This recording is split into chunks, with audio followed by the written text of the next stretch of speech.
então ataques cibernéticos ao STJ e outros órgãos do governo. Professor Emerson Vente, depois me corrija se eu pronunciei o seu sobrenome correto, ele é delegado de polícia, da Polícia Civil do Rio Grande do Sul, mestre e doutorando em Direito, especialista em cybercrimes, autor de diversas obras, entre elas Inteligência e Investigação Criminal em Fontes Abertas. E também professora Valdete Souto Severo, presidente da Associação Juízes para a Democracia, AJD, juíza do trabalho e doutora em Direito do Trabalho. Então, pela USP, estava dando microfonia aqui, eu arrumei. Então, nós temos esses dois convidados. Vou começar, então, passando a palavra para o professor Emerson Vente. Muito boa noite, professor Emerson. Obrigada por ter aceito esse convite. Vou ficar olhando para não ficar tão confusa, porque é a primeira vez que eu faço a transmissão para duas câmeras ao mesmo tempo. Mas é para dizer para você o seguinte: acesse no YouTube Estado de Direito, que lá é melhor para ver. É só para vocês não perderem que a gente está ao vivo aqui falando sobre um tema bem importante. Obrigada por estar aqui, professor Emerson. Obrigada, professora Valdete. Então, eu te passo a palavra, porque provoquei eles, acho que no final de semana, e pedi, olha, esse tema eu acho que a gente não está tendo uma discussão a qual a relevância que se tem, né, e a dimensão do problema que se tem. Então, agradeço por vocês terem aceitado esse convite. Obrigada, professora e professora Valdete. Boa noite, Carmela. Eu agradeço o convite, saúdo a professora Valdete também, nossa companheira de debate hoje. O que eu tenho a dizer sobre esse aspecto? Embora seja muito novo, né, você não encontrei nada, né, claro que aqui no Rio Grande do Sul se noticiou nesse sentido, São Paulo já começou a se debater, e a gente vê algumas questões agora evoluindo, né, principalmente os temas da segurança da informação surgindo um enfoque diferenciado, né, justamente tentando compreender aquilo que realmente aconteceu nesse caso. E o que a gente percebe, né? Eu acho que poderia tratar esse tema de várias formas. Primeiro, vamos tratar da maneira técnica. Foi explorada uma vulnerabilidade que, infelizmente, hoje em dia, muito se tem. Essa é uma vulnerabilidade que existe nos serviços públicos. O serviço público ele faz a contratação, por exemplo, de um gerenciamento de máquinas do Windows, Virtual Machine, etc. e tal, ou seja, faz uma contratação e, por vezes, demora para fazer a atualização, termina o contrato, termina o processo, e essa vulnerabilidade, sem a atualização, ela foi explorada, tanto é que o CETIR do Gabinete de Segurança Institucional da Presidência da República divulgou uma nota agora nesse final de semana, está no site deles, dizendo, olha, esses pontos aqui têm que ser corrigidos, são máquinas que estão desatualizadas e precisam ser atualizadas. Bom, esse é um ponto técnico que foi explorado, né? Foi explorado, quem fez a exploração fez isso buscando, né, não só as credenciais que pudessem ter acesso ao sistema, mas aquelas credenciais mais aprimoradas, né? Ou seja, uma espécie daquilo que a gente chama de spear phishing, né? Ou seja, procurou direcionar o seu acesso para as credenciais que pudessem ter uma relevância muito grande. Tanto é que, ao que se sabe até o presente momento, não foi afetado só o banco de dados, foi afetado também o backup de alguns sistemas afetados. Então, isso tem uma relevância muito grande nesse processo, né? Ou seja, a credencial que foi de certa forma, invadida nesse processo, ela é uma credencial muito forte nesse sentido, né? O outro ponto que surgiu logo no início, até a gente discutiu num grupo de estudo que nós temos aqui na Universidade de Canoas, um grupo de estudos em Sociedade, Internet e Direito, GESID, coordenado pela professora Renata, foi de que pudesse ter uma ação hacktivista, né? Até porque uma das primeiras divulgações dizia um braço do Grupo Anonymous. E aí, na sequência, a gente já viu, não, mas teve cobrança, você já teve o padrão do ransomware, uma suposta cobrança, embora o e-mail não pudesse ter algum valor, mas tinha algo nesse sentido. E não é o normal de uma ação hacktivista, que a gente poderia fazer uma análise pela criminologia cultural, até nesse sentido, né? Dizer, olha, é uma ação que está justamente focando nos tribunais, porque os tribunais, sei lá, não estão cumprindo papel, ou seja, qualquer tipo de manifestação nesse sentido, né, de os tribunais estão soltando, em questão da soltura de preso, etc. e tal.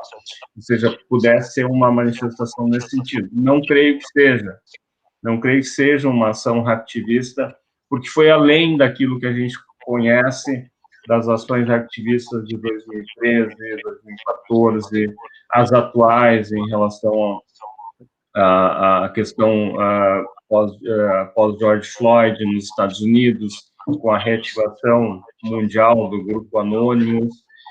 Então, aí volta uma preocupação. Bom, se não é uma ação hacktivista, é uma ação ordenada, né, contra um sistema de justiça brasileiro e que precisa ter não só gerar duas consequências. Uma, alertar os outros órgãos quanto à questão de precaução e prevenção nesse sentido, e o segundo aspecto, que também é a questão da reação. O sistema de persecução criminal deve dar uma resposta nesse sentido, e embora já tenha sido divulgado no primeiro momento a identificação, no final de semana, de quem seriam os integrantes, ou de quem pudesse ter cometido esse ato, eu não creio que ainda se tenha a identificação, porque ela não é tão simplificada assim. Quem faz um ataque sofisticado nesse sentido tem um cuidado maior justamente na não identificação. Então, seriam essas as minhas considerações iniciais sobre esse fato. Estou à disposição, Carmela, né? Também gostaria de ouvir a professora Valdete aí sobre outras visões sobre esse tema, que eu acho que é bem interessante. Obrigada, professor Emerson. Acredito que quando a gente fala a divulgação, assim, num contexto mais amplo, né, dada a relevância, porque, digamos, acho que a Valdete agora vai falar mais, vou deixar a professora Valdete abordar esse aspecto, depois a gente volta daí para esse debate. Professora Valdete, boa noite, obrigada por estar aqui conosco, seja bem-vinda. Obrigada, Carmela, Emerson, quem está nos assistindo. Agora eu saio do Instagram, é isso? Agora vamos sair do Instagram e vamos chamar a Valdete aqui, Valdete. Vamos te chamar aqui no Instagram. Vamos chamar a Valdete aqui no Instagram para a gente poder dar a Valdete também divulgar aquela... Pessoal, a gente está ao vivo no YouTube Estado de Direito, youtube.com/Estado de Direito, então vocês podem estar assistindo ao vivo aqui, e a gente pede para vocês estarem estamos no Google Meet, né? Mas a transmissão é pelo YouTube e aqui no Instagram, aqui, ó, já está aqui a professora Valdete, eu já estou aceitando. Então, ela pela rede dela também, a professora Valdete está entrando no Instagram, o pessoal vai poder assistir e dar seguimento ao acompanhamento dessa live pelo YouTube, né? Então, vai estar carregando ali, a gente já, vamos ver, tá, chegou a tela. Então, só para a gente focar numa imagem, mas para quem está assistindo, a professora Valdete, ela está ao vivo, então, no YouTube, também estamos ao vivo aqui no Instagram, mas a gente não tem como ficar com as duas cabeças viradas ao mesmo tempo, então, mas obrigada, professora Valdete. Então, a gente está falando aqui sobre os recentes, né, ataques que se teve tanto ao STJ e a outros órgãos do governo brasileiro, né, ataques cibernéticos. E o professor Emerson acabou de explanar um pouco sobre a perspectiva de levantamento de estudo que está sendo feito, né, de fatos aí, de ocorrências, e agora a professora Valdete passa a palavra. Obrigada, professora.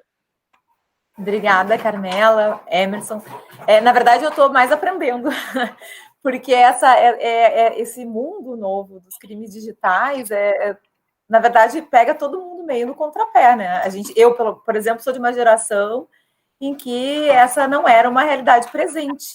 E acho que um pouco a dificuldade de se lidar... Acho que tem dois lados que a gente precisa avaliar desse tipo de acontecimento. Em primeiro lugar, há essa dificuldade de se lidar com um crime novo, como é o crime cibernético, justamente por ser uma novidade. Então, assim, qual é a lei aplicável? Muitas vezes não se consegue detectar nem de onde sai, né, Emerson? De onde que sai o ataque? Qual é o lugar para saber qual é a lei que tu vai aplicar? E alguns países não têm isso disciplinado ainda. Os cachorros sempre começam a latir. Não tem problema. Começa, é impressionante assim, o timing dele. Bom, mas acho que o outro aspecto que precisa ser conversado, Carmela, que eu acho que é interessante, por isso que eu aceitei assim teu convite logo que tu fizeste, é a questão da opção que se faz diante da tecnologia por simplesmente transformar o acesso à justiça, e isso num país como o nosso, com tanta desigualdade, é uma opção política grave, né, para dizer o mínimo, e transformar todo o acesso à justiça, a produção judicial, em algo eletrônico. Então, quando isso aparece no Brasil, e por que eu digo que isso é uma opção política grave e perigosa, né? Claro, naquilo que nós estamos avaliando aqui hoje nessa conversa, porque fica à mercê desse tipo de ataque. Então, daqui a pouco a gente teve, nessa semana, o receio de que o STJ talvez não recuperasse os arquivos de processos que são vidas de pessoas que estão discutindo questões sérias, questões relativas a direitos de várias ordens. Quer dizer, é muito grave que isso fique assim à mercê da possibilidade de ser suprimido ou de ser alterado. Porque há esse risco, né? Há o risco de que se apropriem desses processos e, portanto, se perca completamente todo o fio da história que está lá sob o escrutínio judicial e que vai definir se alguém vai permanecer numa casa ou não, se alguém tem direito a determinado remédio ou não, ou seja, questões que interessam para a vida das pessoas que são graves. E existe também a possibilidade de alteração desses arquivos. Até depois eu queria ouvir o Emerson isso um pouquinho, porque também é algo que eu não domino, mas acredito que se é possível hackear e acessar o conteúdo desses arquivos, talvez seja possível alterá-los. E aí é muito mais grave, porque como se vai ter depois a certeza de que o conteúdo de determinado processo não sofreu algum tipo de alteração, e até mesmo, o Emerson dizia antes, né, não se sabe ainda qual é o propósito desse ataque que o site do STJ sofreu, mas digamos que haja uma ação discutindo valores muito altos ou interesses, sei lá, de grupos, né, que detêm poder e que realmente conseguem fazer diferença para um país ou para uma comunidade. Se esse ataque for direcionado a alterar determinado processo, por exemplo, é muito grave que isso possa acontecer. E aí a gente vai estar falando, portanto, da possibilidade, inclusive, de comprometimento da própria noção que a gente tem hoje de democracia. Então, acho que é preciso pensar esse tipo de situação nova, inusitada, dessa perspectiva, de que talvez as nossas escolhas tenham que ser repensadas. Quando a gente optou, especialmente a partir do início, da metade da década passada, né? Por exemplo, no Brasil, com a emenda constitucional 45, a criação do CNJ e a aposta no processo judicial eletrônico, isso começa a aparecer de forma mais visível, mas, na verdade, se a gente olhar um pouco mais para trás, naquele documento 319 do Banco Mundial, já está, que é de meados da década de 90, já está lá a previsão falta a palavra agora, de tornar eletrônico totalmente o acesso à justiça nas 3 esferas do Poder Judiciário. Então, é um propósito que vem a partir de uma diretriz do Banco Mundial, que é encampada por países como o Brasil, inclusive em detrimento de outros investimentos. Então, no Poder Judiciário se deixou de investir em outras questões para que o processo judicial pudesse ser completamente informatizado. Essa era a palavra que estava faltando antes.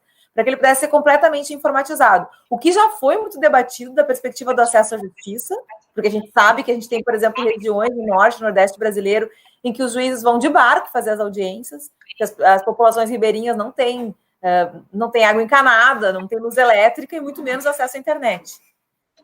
Da perspectiva da elitização do acesso à justiça, porque a gente tem uma geração inteira de advogados e advogadas tem uma dificuldade muito grande de preencher todas as questões burocráticas que envolvem poder acessar essa justiça virtual, e da perspectiva da desigualdade que essa elitização promove, porque a gente no Brasil tem a realidade de que 1/3 da população não tem acesso à internet. E dentro dos 2/3 que têm acesso à internet, um percentual muito grande de pessoas tem acesso a uma internet muito precária. Então, veja, todas essas questões que já problematizam o processo virtual, integralmente virtual, agora se encontram com essa outra questão, que é a possibilidade do ataque cibernético e, portanto, aquilo que nos prometeram, né, Carmela? Porque eu lembro muito bem que quando essa ideia de informatização completa do processo chegou na Justiça do Trabalho, a gente participou de vários encontros para nos convencer do quanto ia ser muito moderno, avançado e interessante ter o processo eletrônico. Uma das questões que se dizia muito, que se falava muito, era a questão da segurança. Havia um discurso muito forte de que o processo eletrônico seria bem mais seguro do que o processo de papel, que pode se extraviar, que pode ser queimado quando, né, enfim, num incidente, e que, portanto, assim, porque teria esse backup, né, porque teria, sei lá, 2, 3 backups, seria inviolável. E essa experiência dessa semana nos mostra que essa inviolabilidade não é tão alta assim. Não se sabe, pelo menos eu não sei se foi divulgado, eu não tive acesso, se houveram outras tentativas anteriores de hackeamento. Agora, se não houver outras tentativas e na primeira já se conseguiu causar esse tumulto, isso nos coloca, no mínimo, em alerta de que realmente não existe essa segurança toda que nos prometeram. Acho que isso é bastante grave, precisa realmente ser discutido da perspectiva do acesso à tutela jurisdicional e, portanto, daquilo que a gente compreende como democracia. Porque a gente sabe, né, que num país, especialmente num país de desigualdade como o nosso, se há uma possibilidade de uso da tecnologia para promover hackeamento ou alteração de conteúdo dos processos, a gente sabe quem é que pode se beneficiar com isso e quem pode ser afetado negativamente por isso. Então, realmente, acho que é preciso discutir todas essas questões e talvez, inclusive, repensar essa opção de informatizar. Eu acho muito engraçado quando a gente vê esse tipo de discussão da perspectiva do não tem volta, né? É tipo o teletrabalho na pandemia, não tem volta.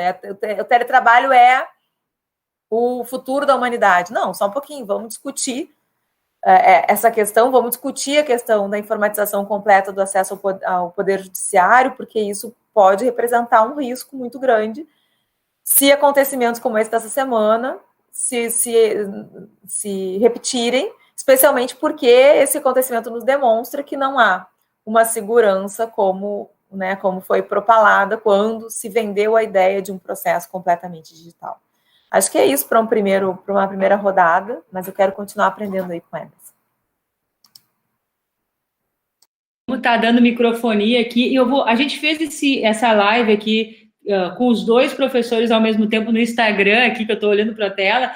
A professora Valdete vai sair, mas a gente convida vocês aí para o youtube.com/Estado de Direito, porque senão vai dar microfonia. Então eu vou fechar aqui o Instagram, mas vocês continuem por lá, tá? No youtube.com/Estado de Direito. A gente se vê no YouTube, tá? Carlos, por favor, YouTube.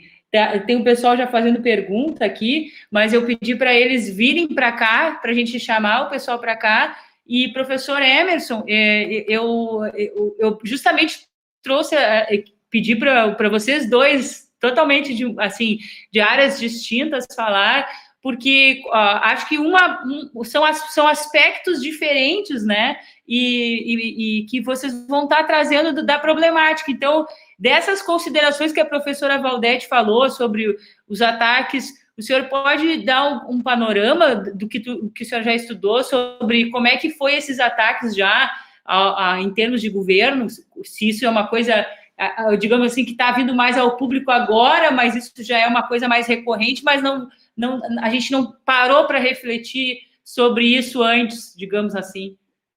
Olha, tanto Carmela quanto a professora Valdete, a gente sabe que são milhares de ataques todos os dias, né? Se a gente pegar um site chamado ZoneH, que ele é focado na divulgação de acessos de hackeamentos ou pichações de sites governamentais principalmente tem uma parte só do Brasil, você vai ver que são vários por dia que acontecem. Então, eles exploram vulnerabilidades de prefeituras, de secretarias de Estado, de governos, de Poder Judiciário, de Ministério Público. Tem muita coisa. Se eu fizesse compartilhamento da tela desse site, vocês iam ter uma noção nesse sentido, né? O que se vê, né? Então, a gente vê notícias ou avaliações de hoje de vários sites, Estadão, UOL, em relação à contratação. Qual empresa foi contratada, quanto o STJ gastou, mais de 13 milhões de reais com o sistema para dar maior segurança, etc. e tal. E, na verdade, não teve uma segurança que era, no mínimo, desejável para um conteúdo, né? Isso faz parte daquilo que a gente diz que é o principal, o elo mais fraco dessa corrente. Qual é o elo mais fraco dessa corrente? É o ser humano. É o aspecto justamente do descuidado na atualização da vulnerabilidade, é a senha fraca, é deixar a aba aberta quando sai do computador, não fazer logout de usuário e senha quando sai do navegador, etc. e tal. Tudo isso faz parte do elo fraco, que é o ser humano. A tecnologia não tem condições de errar sozinha, exceto pelos processos de inteligência artificial que o Poder Judiciário já está também, de certa forma, assimilando, e nós temos várias pesquisas, não só em andamento, mas já realizadas nesse sentido. Esses dias a gente teve um debate com o Dr. IA, que é um grupo de pesquisa da UNB, que, na verdade, também auxilia a questão da inteligência artificial, do chamado programa Victor. Então, nós temos aí algo que é feito em processo de inteligência, sentenças são sugeridas, né, por esse processo de inteligência artificial. Eu discordo da professora Valdete quando ela acha que talvez seja o momento da gente repensar isso. Eu sou daqueles que acredito e tenho certeza que nós não temos volta nesse processo. Não há possibilidade de voltar, porque os custos seriam muito maiores.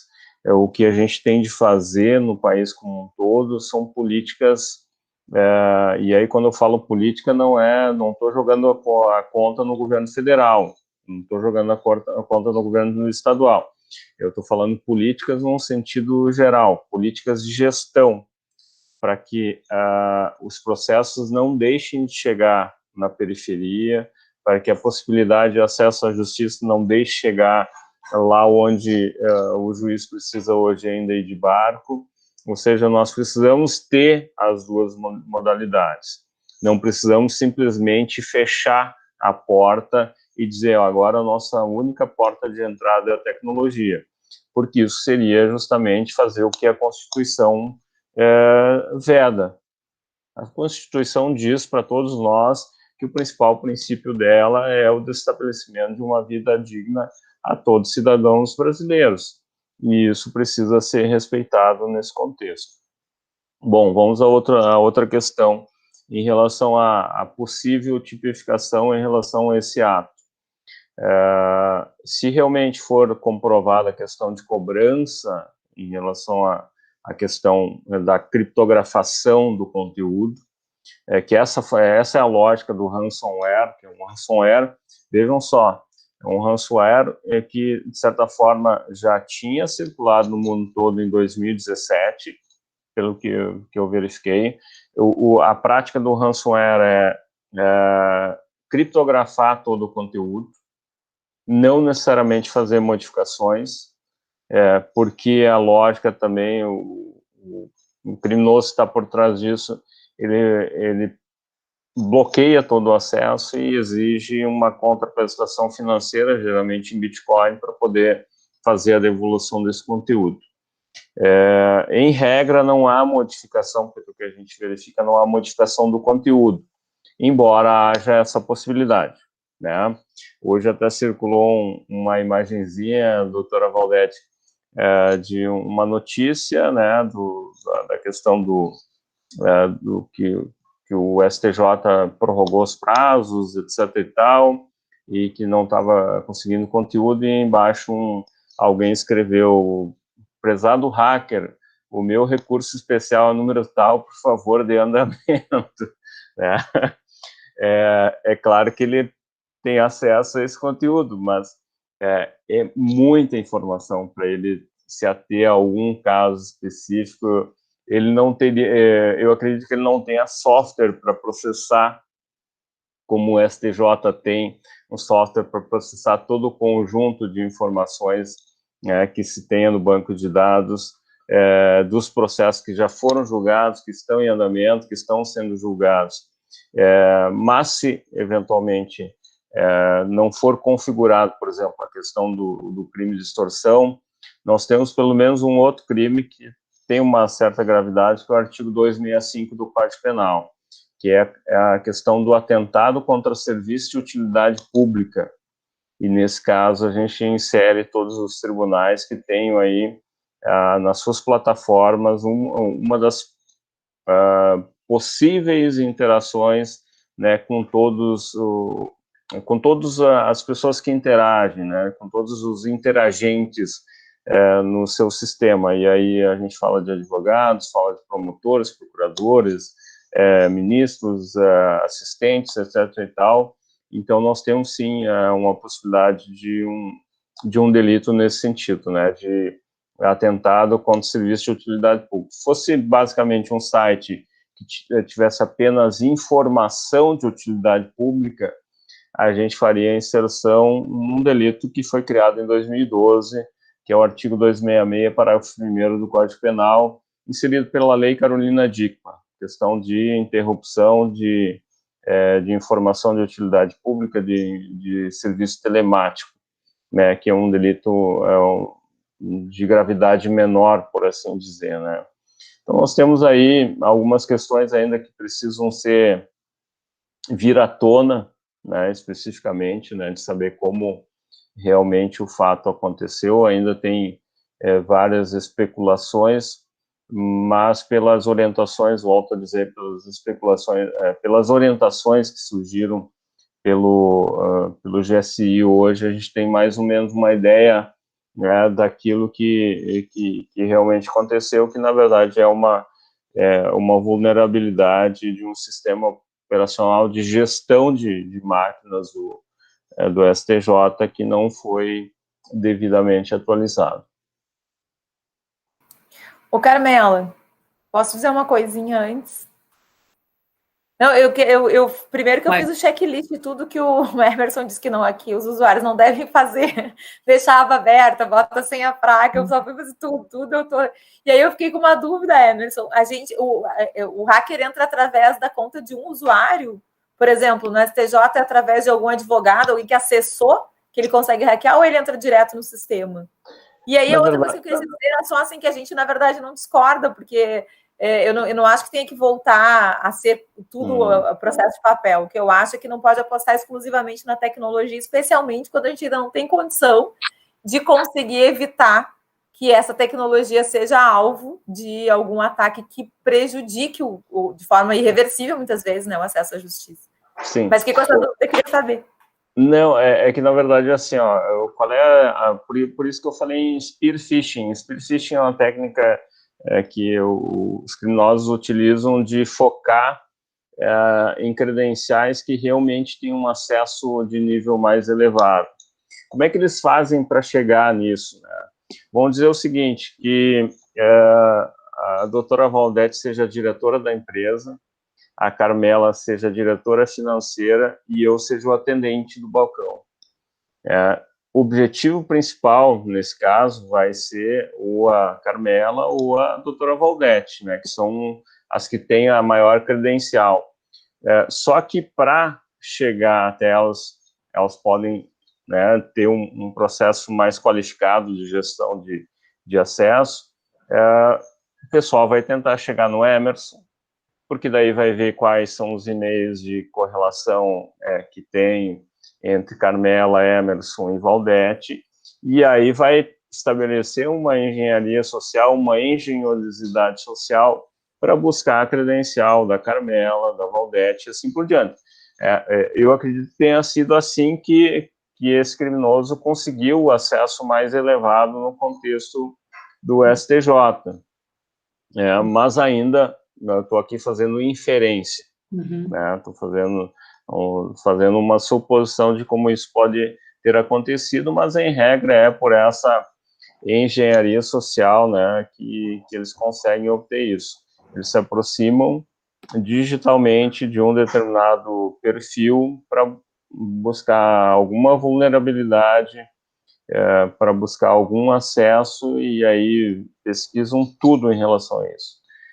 Rede social, tudo que tem da pessoa em fontes abertas, justamente para até tentar, por força bruta, quebrar a senha. Ou seja, é incrível, mas ainda as pessoas utilizam senha fraca hoje em dia. O que é uma senha fraca? Com menos 7, 8 dígitos. Então, isso é uma vulnerabilidade muito grande, que é explorada. Então, se conseguir acesso a uma pessoa, depois consegue a outra, e assim por diante. Vai evoluindo. E assim que um hacker, já no início pós-2010, nessa década, aliás, na década anterior, conseguiu acesso praticamente à senha de nível master dentro de uma operadora de telefonia. Ele conseguia fazer com que ele atribuísse números, chips a determinadas pessoas que nem o administrador da empresa conseguia fazer mais. Tem duas perguntas aqui, não sei se eu posso fazer agora. Posso fazer para vocês? Estão me ouvindo?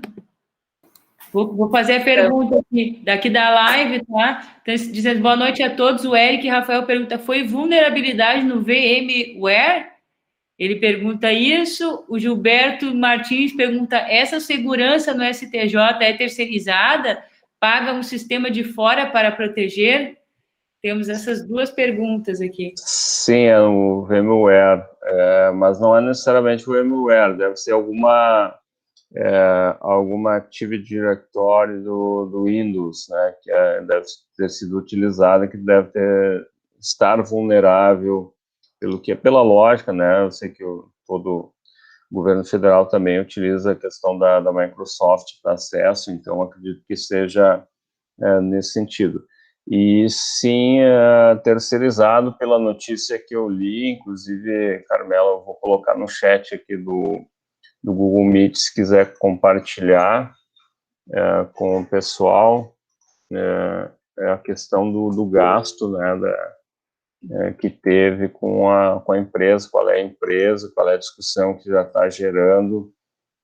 Isso gerou a partir do dia 6 essa discussão, ou seja, a partir de sexta-feira da semana passada. Vê que interessante, né, Carmela, como os temas são todos interligados, né? Enquanto o Emerson falava, eu estava pensando como tem ficado mais frequente também o ataque cibernético às contas, né, de WhatsApp, de Instagram. Passa uma semana em que alguém não diga, gente, minha conta foi hackeada, ou de vez em quando eu recebo de algum contato: oi, tudo bem? Estou precisando de uma ajuda porque estou sem dinheiro. Aí já sabe que é conta hackeada, tem que bloquear. Então, assim, não sei se o Emerson tem essa impressão, mas eu tenho uma impressão de que está crescendo, ou está ficando, de algum modo, mais fácil essa invasão, né? E aí ele dizia, as senhas são fracas. Sim, porque a gente, na verdade, é um pouco escravizado por esse mundo digital, né? Todos os acessos, por exemplo, para acessar o processo judicial eletrônico na Justiça do Trabalho, eu preciso ter necessariamente duas senhas. Eu preciso ter a senha de acesso e a senha que vai me salvar se a senha de acesso der problema. E assim para qualquer site, qualquer coisa que a gente... Então, assim, vira uma coisa de maluco, né? Tem que anotar essas senhas fortes ou criar alguma lógica que para a gente seja boa de lembrar, mas que acaba tornando necessariamente as senhas fracas, né? Esse é um aspecto. O segundo aspecto a pergunta, eu achei genial, né? É terceirizado o serviço de segurança? É terceirizado. Veja só, a terceirização dialogando com a questão do chamado crime cibernético. Quer dizer, é muito contraditório que o Estado resolva informatizar totalmente o acesso à justiça e, ao mesmo tempo, entenda que não é sua função, né, direta, porque é essa discussão que se faz, né, nessa falácia, nesse engodo que é a tal da atividade meia, atividade fina, terceirização, que não é sua função direta proteger esse acesso à justiça. Quer dizer, nada hoje pode ser considerado, nada é uma forma de dizer, mas enfim, né, não há como considerar que toda a tecnologia da informação não é uma função direta e essencial do Estado, se o Estado se propõe a prestar jurisdição através do ciberespaço. Então, acho que a pergunta é super oportuna, porque realmente, e aí, de novo, né, talvez isso nos esteja convocando a repensar a terceirização, que é outro fenômeno que aparece como se fosse algo que não se pode combater, que a única coisa que temos a fazer diante dele é assimilar, mas não é bem assim, né? Aqui está mais uma das tantas provas de que a terceirização não é só perversa e ruim para quem trabalha, mas ela também acaba comprometendo a prestação de serviço público quando ela é feita por órgão público, como é o caso aqui. O professor Emerson colocou aqui um link que eu já coloquei no chat do SoundCloud, que é o canal dele, Emerson Vende, Projeto Segurança Digital. Pode falar um pouquinho sobre esse projeto, professor? Como a professora Valdete falou da questão de senha, né, de guardar, eu tenho feito áudios bem curtos, né, muito destinados à questão de rádios no interior, assim, justamente orientando no sentido, algumas orientações bem básicas, tentando ser simples naquilo que é complexo, mas e tem alguns mecanismos, né, que nos auxiliam a guardar várias senhas, né? Então você pode guardar uma, que é a principal, né, e as outras guardar num cofre seguro. Não façam o que algumas pessoas faziam no passado, deixavam no computador sem senha um arquivo lá na tela, dizendo assim, arquivo de senhas, e não tinha senha no arquivo, né? Aí é uma vulnerabilidade muito grande.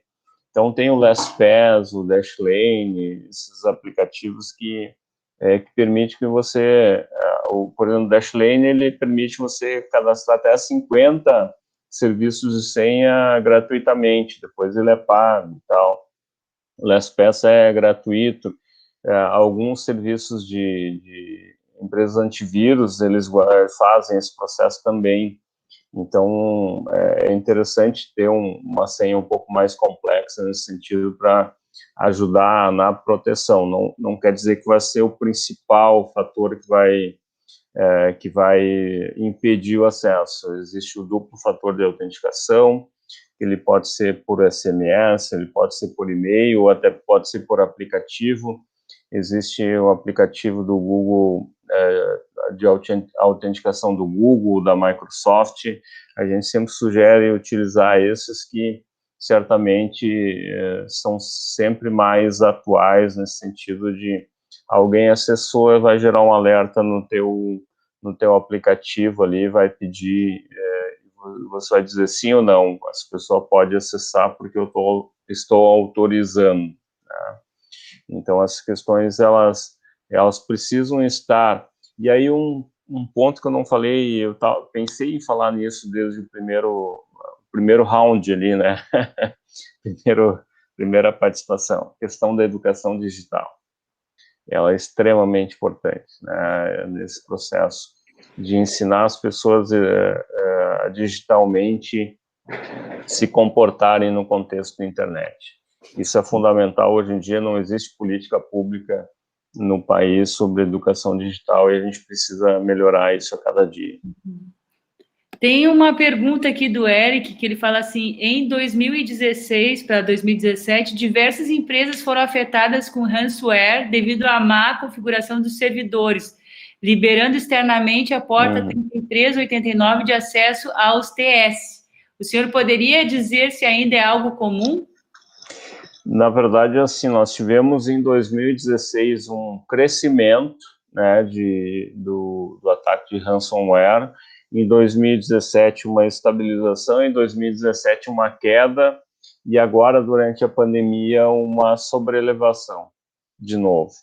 Mas até fazendo uma complementação àquilo que a professora Valdete estava falando, não é só a impressão, professor Valdete, da questão do aumento da criminalidade no contexto da internet. Os dados estatísticos que estão sendo divulgados atualmente dão esse mote, né, de um aumento da criminalidade.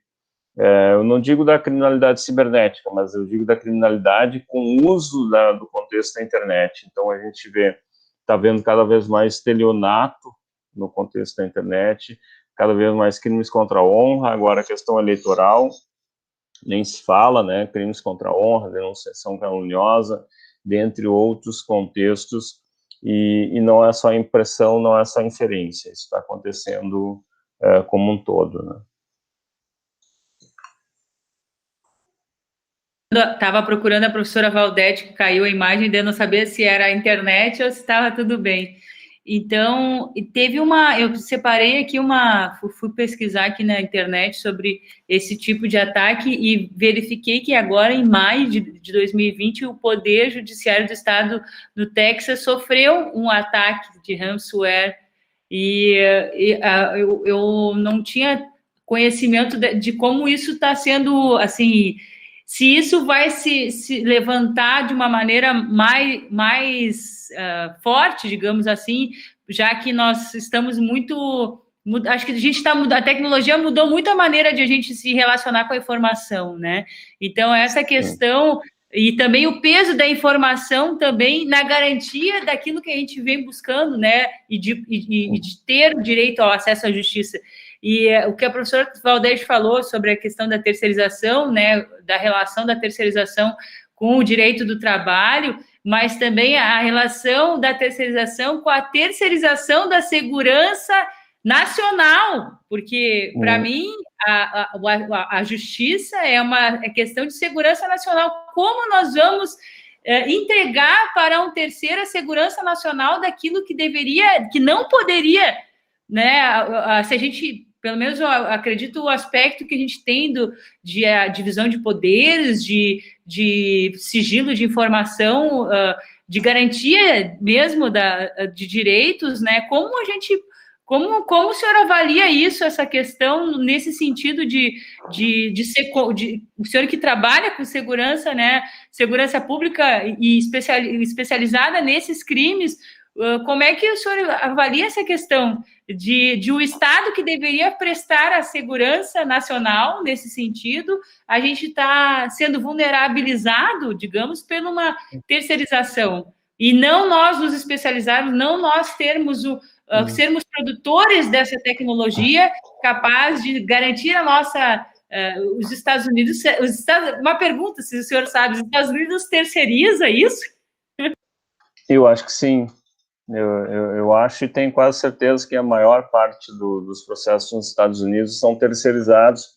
O que é diferente e que é muito forte nos Estados Unidos é que muitas das pesquisas, muitos desses trabalhos também são feitos junto com a academia, ou seja, junto com universidades, que aí fazem as suas testagens. O início da internet partiu disso, né? E os Estados Unidos nos deu um exemplo que a gente não segue tão bem aqui no Brasil, né? Mas se a gente for verificar em termos de em caráter nacional, em termos de segurança e defesa, o Brasil instituiu algum tempo atrás uma espécie de comando e controle de defesa cibernética a cargo do Exército Brasileiro, das Forças Armadas, onde vários profissionais ali que são profissionais de dentro das Forças Armadas fazem esse trabalho.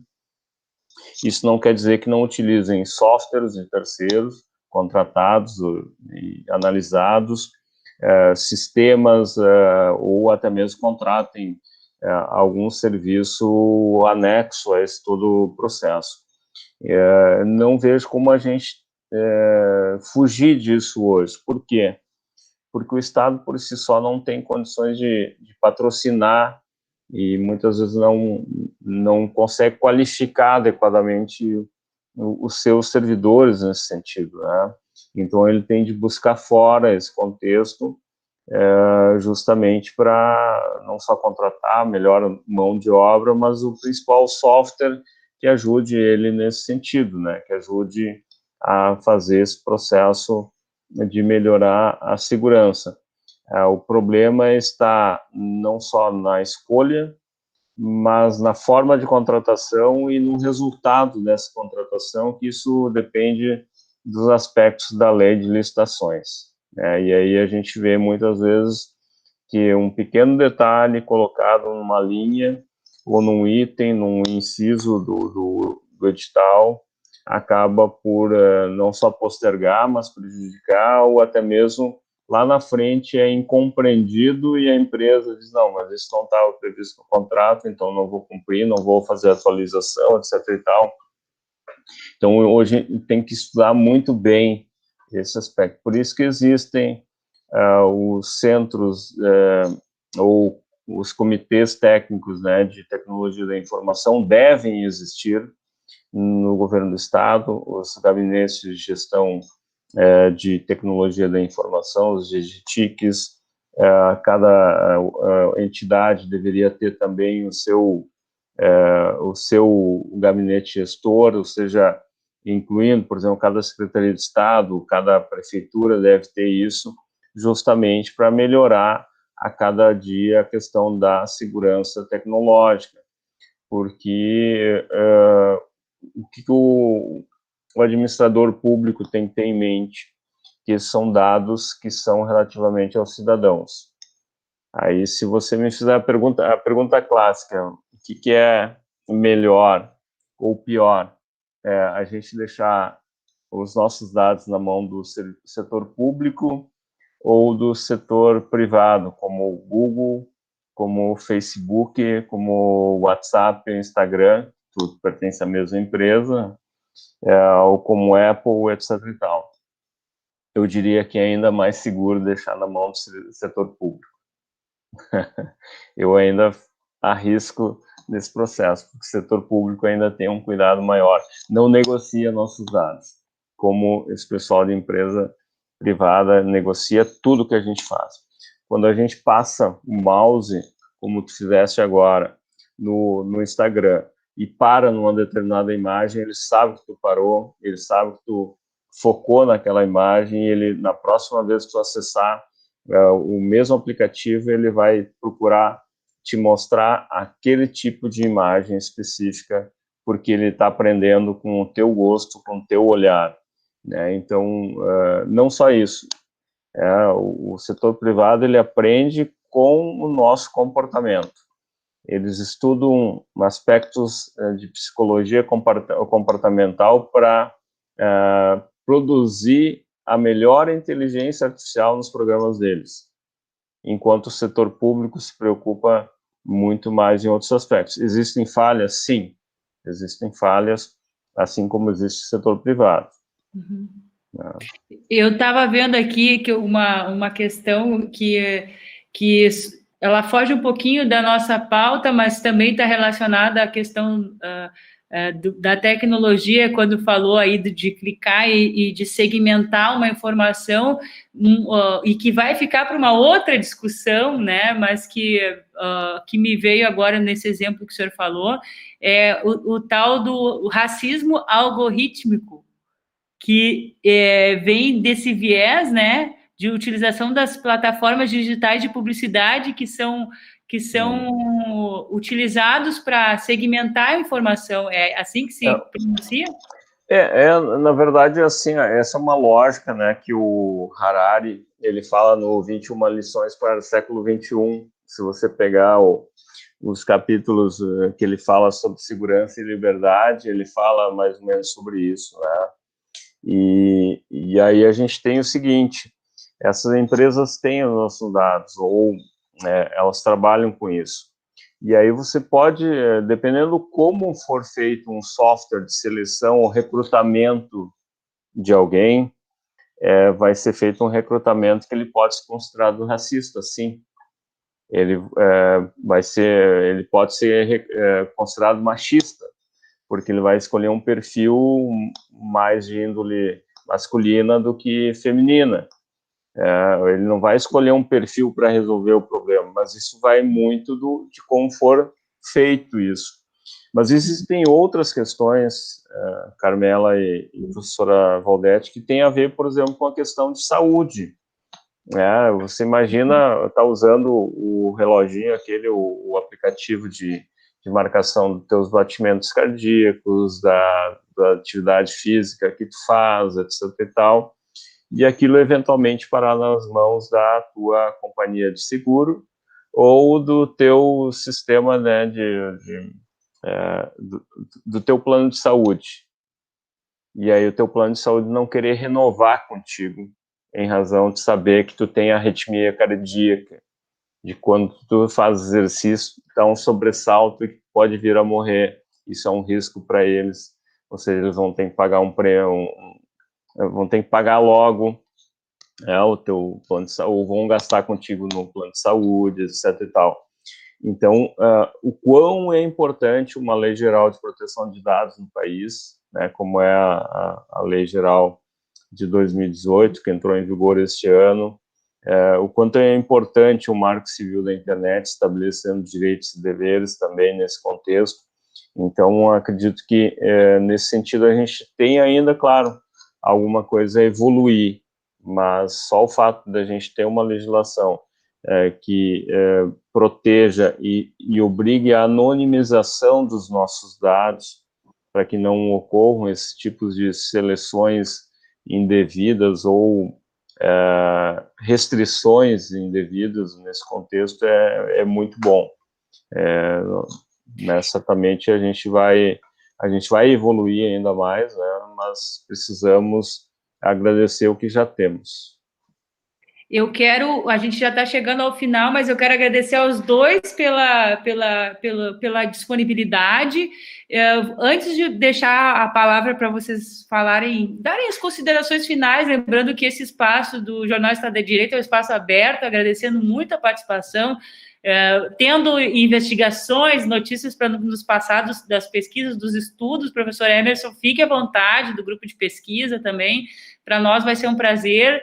A gente tem uma audiência aí que varia de 60 a 90 mil leitores aí mês, e a gente, depois que passou para o digital, embora a gente ainda tenha aquela saudade do jornal impresso, a gente consegue atingir muito mais pessoas do que antes, né? Mas a gente tem que se adaptar, assim como agora a venda dos livros digitais, que também é uma outra forma de difusão do conhecimento, e que a gente não pode... não tem como, o senhor falou, retroceder, né? Mas a democratização, ela tem que vir, como a professora também Valdete falou, de várias formas, né? Antes de encerrar, quero agradecer, então, as perguntas do Eric e do Gilberto, e o Eric, ele perguntou sobre essa questão do treinamento dos usuários, né? Se seria interessante dos usuários colaboradores, não somente do setor público, como também do privado, que tem empresas desenvolvendo aplicativos. Ele fez esse comentário. Então, passo a palavra para vocês para as considerações finais, mais uma vez agradecendo por estarem conosco. Vou deixar a doutora Valdete falar primeiro dessa vez. Vai ser rapidinho. Eu só quero reafirmar o que a Carmela disse, agradecer, claro, a oportunidade desse debate, dizer que eu aprendi várias coisas, inclusive que eu não farei mais, né, para não deixar essa segurança tão fraca. Mas eu quero só reafirmar, Carmela, o que tu disseste, eu concordo contigo, é uma questão de soberania nacional, é disso que a gente está falando. Acesso à justiça é uma condição de possibilidade de viver num Estado democrático. Então, entregar isso nas mãos de empresas privadas, com o argumento de que elas têm condições melhores de gerir a segurança da informação, é o Estado fazer uma opção política de se demitir dessa função, porque nós temos as melhores faculdades, são públicas, então nós temos condições de pesquisa científica nessa área e de produzir profissionais tecnicamente habilitados e estrutura para dar essa segurança. Então, me parece assim, se a aposta é essa, se existe essa opção por informatizar o acesso à justiça, condição para que isso funcione e não se torne muito mais uma arma ou de opressão ou de manipulação na mão de grupos privados ou grupos, enfim, que fazem esse terrorismo cibernético, seja pela razão que for, é o Estado investir nessa segurança da informação. Isso é uma função do Estado direta, não pode ser terceirizado. Eu acho que esse é mais um campo onde a terceirização não se justifica e precisa ser combatida. E dizer que sigo aí à disposição, Carmela, para qualquer empreitada que tu chame, porque admiro muito o teu trabalho e o trabalho do Jornal Estado de Direito. Faz muito tempo que eu leio, né, ainda quando era a versão impressa, e acompanho o teu trabalho, te admiro muito. Então, obrigada pela oportunidade de estar aqui. Obrigada. E que bom conhecer o Emerson hoje e aprender um pouquinho sobre esse tema. Agora dá para vocês convidarem ele aí, a JD, para falar sobre uma crítica, né? Daí vamos ver o que a visão de um delegado, de um pesquisador sobre isso. Obrigada, professora Valdete. Professor Emerson. Bom, eu quero agradeço também, viu, Carmela, o teu convite. E só bem rapidinho respondendo o Rafael ali, sim, eu acho que a gente tem que treinar o pessoal de serviço público dentro do setor privado e vice-versa. Eu acho que tem que ter uma interlocução muito forte nesse sentido, em trazer para o setor público aquilo que realmente tem de melhor hoje, porque alguns atos, eles afetam sobremaneira, né, a questão da soberania nacional, a segurança dos cidadãos como um todo. E a gente precisa estar atento. Felizmente, no Brasil, não tem algo, que até tem um artigo que eu defendi agora num evento na Europa, sobre a questão dos direitos e deveres no contexto da internet. A gente não vê no Brasil a questão do fechamento da internet, ou dos bloqueios da internet, exceto uma ou outra situação, como vê em outros países, como Índia, como Turquia, como outros locais. Então, a gente tem uma certa liberdade em termos de internet, e a gente tem de valorizar esse contexto, né?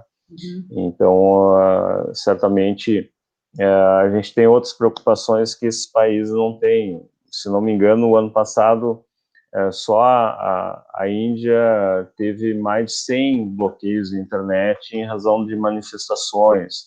Ou seja, você imagina isso hoje no Brasil, bloqueando a internet em razão de manifestações de A, B, C ou D, nessa polarização que a gente tem no contexto político. Ia ser muito ruim, né?